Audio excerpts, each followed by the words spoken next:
Welcome to This Week in East Brunswick. This week, former East Brunswick resident and Channel 8 host Ken Schalhoub returns to town to cover the 1993 Middlesex County Fair. This week's show features Ken's interviews from the fairgrounds, a review of the Township Council meeting held Monday night, a visit to Kelemen's farm with Peggy Ballister Howells, a TLC review of the video School Ties, and more, including information about sarcoidosis, an unusual disease which mimics other illnesses, some juggling lessons from the library, and scenes from this year's final performance of the Children's Summer Theater. Hi, I'm Ken Schalhoub, and we're here at the 1993 Middlesex County Fair. As you can see, I'm standing in front of a new sign. They've made some improvements this year, so we're going to be walking around, sampling some of the food, trying to point out some of the improvements. So if you have some time, it's running till Sunday. Come on down to the fair and enjoy the sights.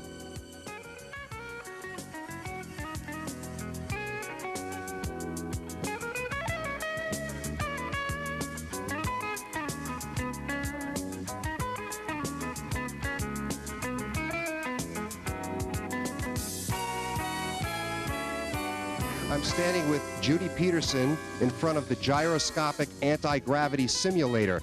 Judy, this looks like it's a new ride. How long have you been doing this? We've only been doing it since the beginning of July. We've gone up into New York and had a festival up there. We've done over like 800 people on it. So you travel to different fairs? Yes, we traveled to different fairs. We'll be going to the Flemington Fair at the end of July, the beginning of September. And okay. Tell us a little bit how this works. well, what we do is we strap you in with the feet part, and then from there we direct you how to do it. And what you do is you just spin in different directions and using your body weight and shifting your weight and kind of pulling on the bars and pushing on the bars. Well, I'm going to give it a try.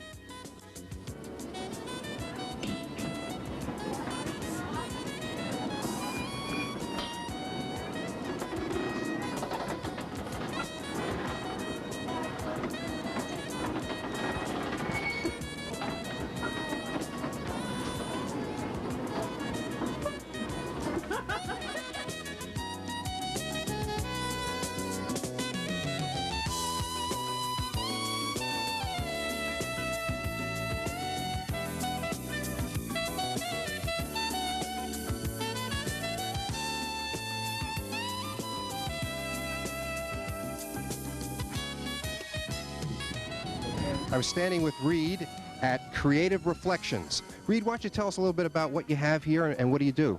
Well, we have mirrored acrylic giftware for kids and adults of all ages for the family. What we do is they're all handmade, and we make them in a warehouse, sell them retail, and we engrave them and we personalize them while you wait. Reed, is this the first time you've been to the fair? This is actually the first time that I've been to this fair. Although I do have places on Route 1 Flea Market, Route 18 Flea Market, and we'll see what happens. I figured I'd give the community a chance to see myself out on the road a little. And you do the engravings right on this machine right here? Yeah, right here while you wait, we'll do the engraving for no charge. Seems like it would be popular with the teenagers, right? Oh yeah, it's an excellent gift, especially if a boyfriend or girlfriend, they like the most popular one, like the double hearts and the love keychains.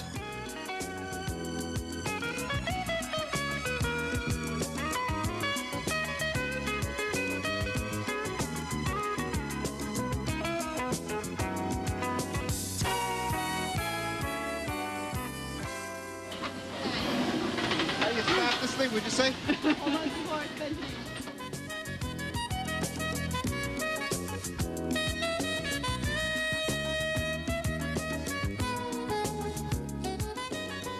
I'm standing with a couple of lovely teenagers at the fair here. Your name? Kelly Miller. Cheryl Chaffont. And where are you two from? Newtown, Pennsylvania. Newtown, Pennsylvania. You're both from Newtown, Pennsylvania. That's kind of far from here. How'd you make it here? Hey, we heard it was a lot of fun, so we drove up for the day. Is that right? Well, listen, have a great time. There's a lot of good food here. Enjoy the fair. Thanks.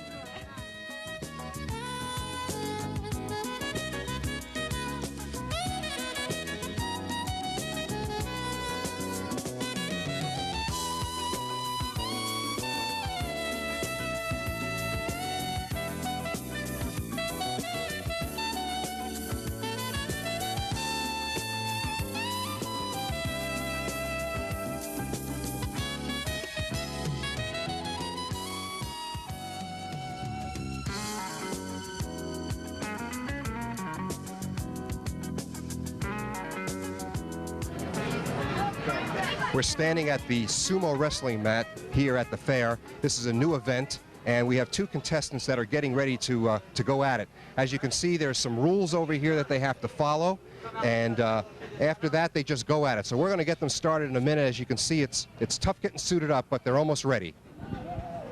Okay, the first contestant, what's your name? Chad Lart. And what's your strategy for the match? I'm gonna kick his butt. Okay, and what's your name? Joe Schroeder. And what's your strategy for the match? To win. You're dead, man. All right, the contestants are ready. Bow. Ready. Wrestle.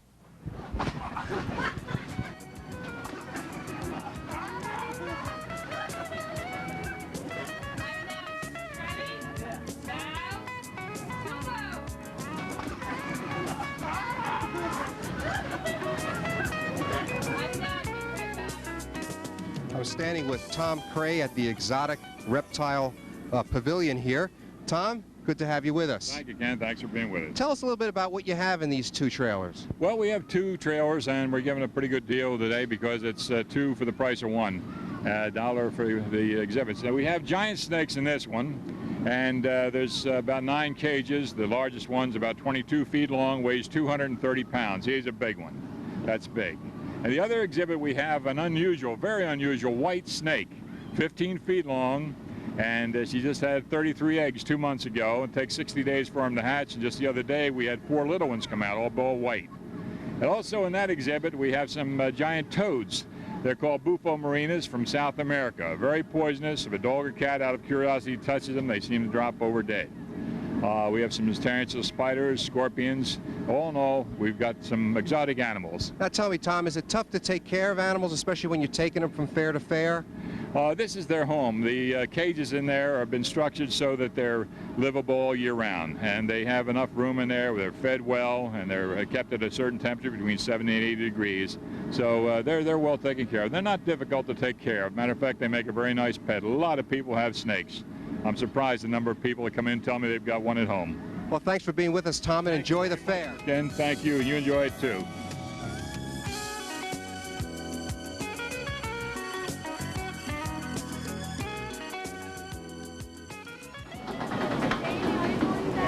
That's fun.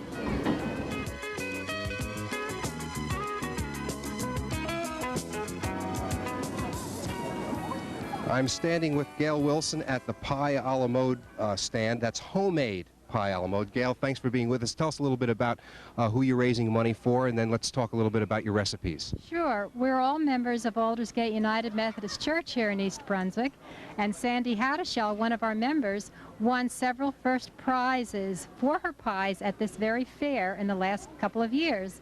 And she has been responsible for the recipes and coordinating the women who have made these pies fresh in the church. Okay, now tell us which recipes or which pies you have for the people at the fair this year. We have fresh apple pie, fresh peach pie, and brownie pie, all served with ice cream, Turkey Hill ice cream. That sounds terrific. Have you been getting, well, it's the first day. Do you expect? Yesterday we did fairly well, and today we're moving on. Okay, well, listen, enjoy the fair, and I hope you make a lot of money. Thank you. We're earning the money for our building, our mortgage. Very good. Thank you.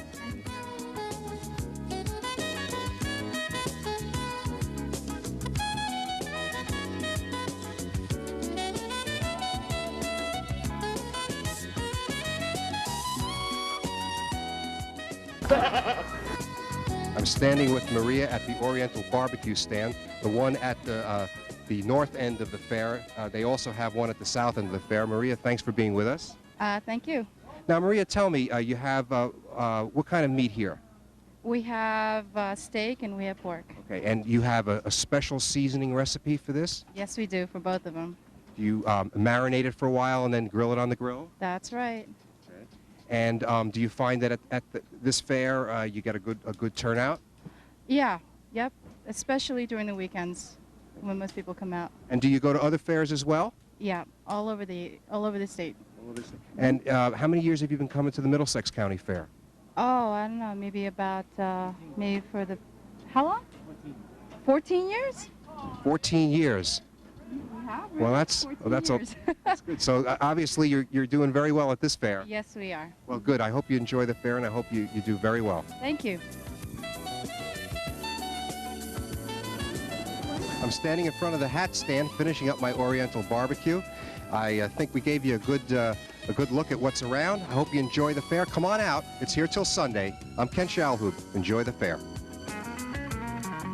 Hi, I'm Peggy Ballister-Howells. New Jersey vegetable farms are at the peak of their production at this time of year, and we are going to continue our series on visiting farm markets just to see how much wonderful produce comes from our New Jersey farms.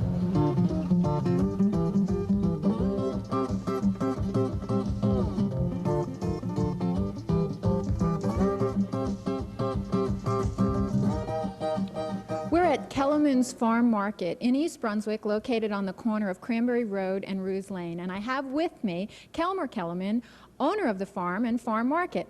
Kelly, how long have you been farming in this spot? Well, since 1929 in East Brunswick, but my grandfather originally came to Englishtown on Gravel Hill Road. But then we lost that farm. We moved to East Brunswick in 1929. And on this location, we've been here since 1951. Now, this is a brand new building, not quite finished, right? Right. Well, we removed the old one, the old green stand. Everybody was familiar with it, and we wanted to upgrade it to meet the clients, to serve better the people, general public. Well, we have a great location here, so I imagine you get a lot of traffic going by and needed a bigger place. Right, thank you. And it's mostly people, repeat customers who get to know us and everything. They come in. There's a wide variety of crops here. How much of this do you actually grow yourself? Approximately 85%. All the tomatoes, peppers, corn, and all the beans, the local stuff that's not grown locally. Of course, we have to purchase some lettuce and some grapes and maybe bananas, but 85% is local grown. Now, some of the produce is produced elsewhere, not right here. Is that correct? That's right, yeah. How many acres do you farm altogether?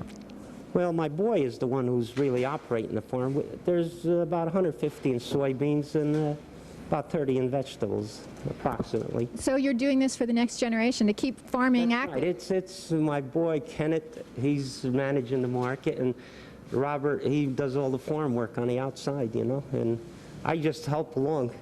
I'm the jack of all trades, I guess. Well, thanks for joining us, Kelly, and best of luck with your new farm stand. Thank you. Next week, we're going to visit the farm market with the cows down on Dunham's Corner Road. So stay tuned for that, because that's going to be a great visit.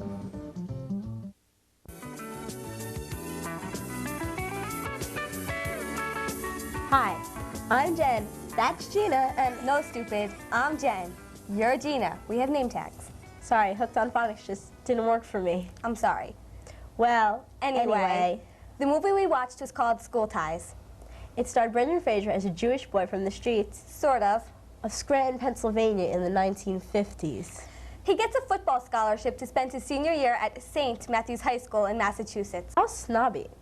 Anyway, once he gets there, he faces a lot of prejudice from his fellow classmates and former friends. I can think of someone who's my former friend.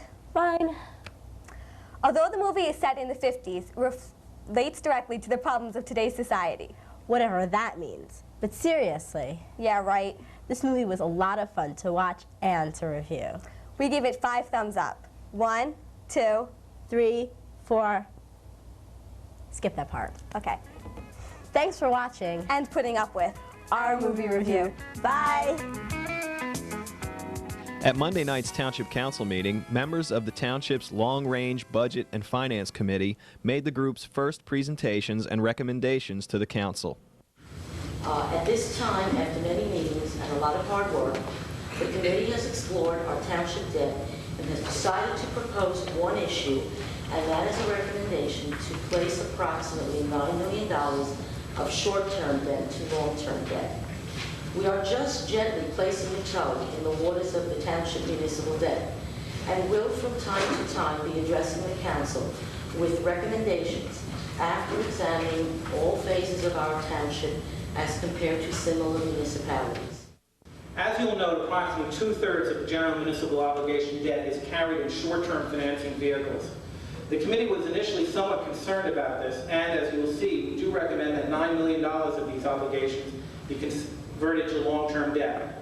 However, because the township's short-term debt has been so carefully and meticulously managed over the past several years, the township has saved literally millions of dollars.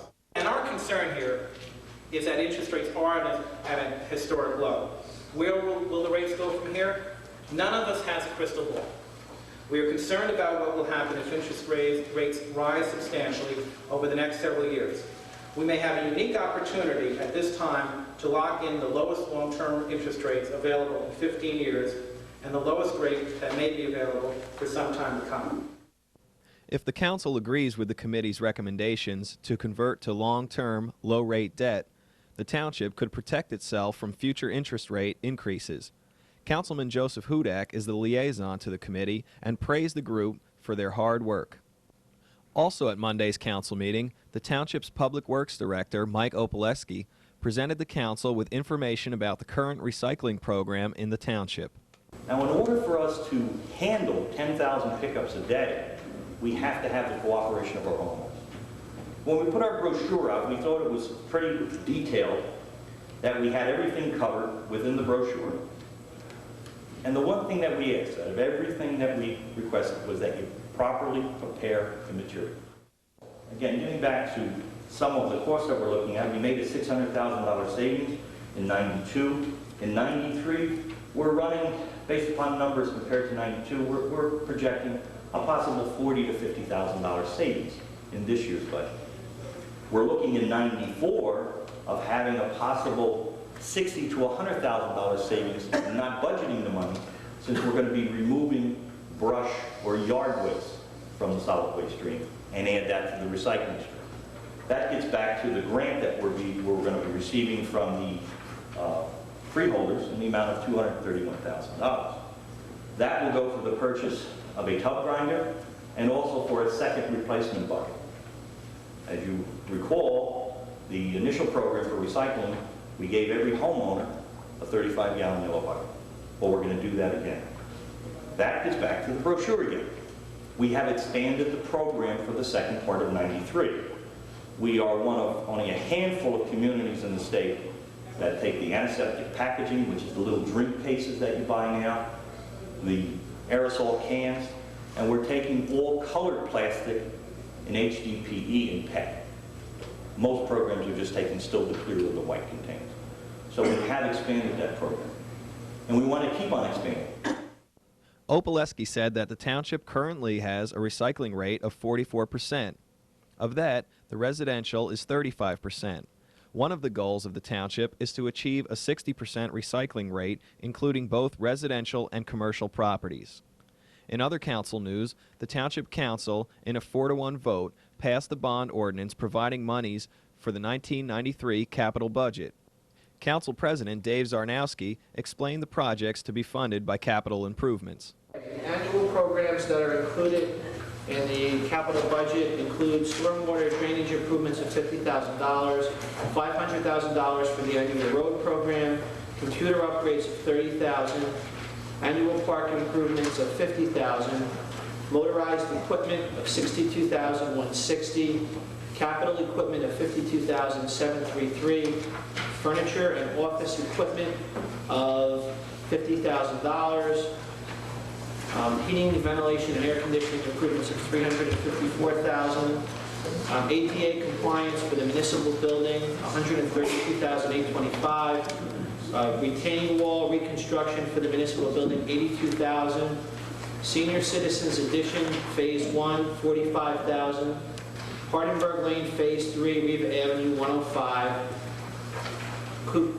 Cosman Street, Old Bridge Turnpike, $12,300, Merle Avenue signalization, $63,000, Dunham's Corner Road, Fern to the Parks Garage, $231,000, Cranberry Road right-of-way, $350,000, planning and zoning software, $22,000, Riders Lane, Civic Center Drive, traffic light signal, Old Stage Road, Main Street traffic signal, $63,000.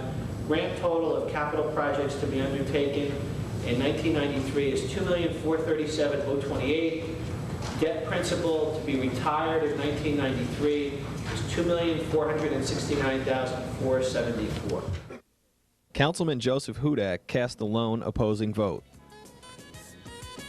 More than 100,000 people are afflicted with sarcoidosis, a debilitating disease that causes a whole range of problems, including disorders of the skin, eyes, joints, and respiratory system. Earlier this week, we spoke with the author of the Sarcoidosis Resource Guide and Directory, Sandra Conroy. I asked her to define the disease.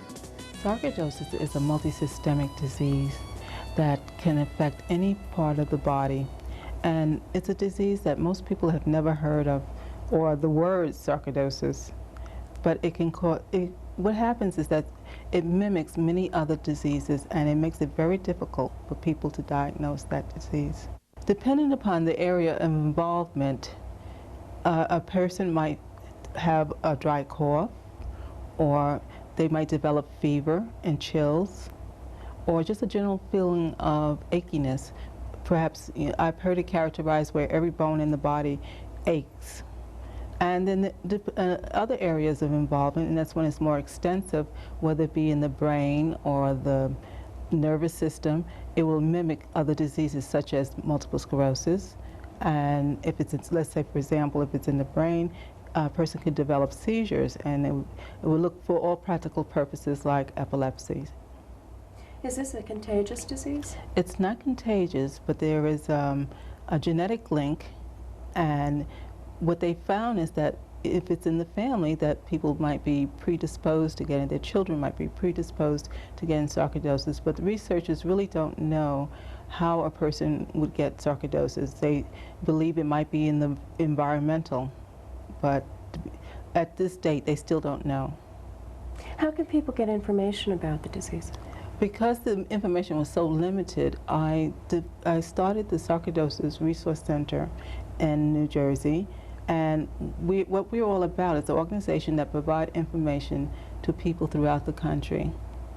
And they can contact the Resource Center by calling 908 area code 699-0733.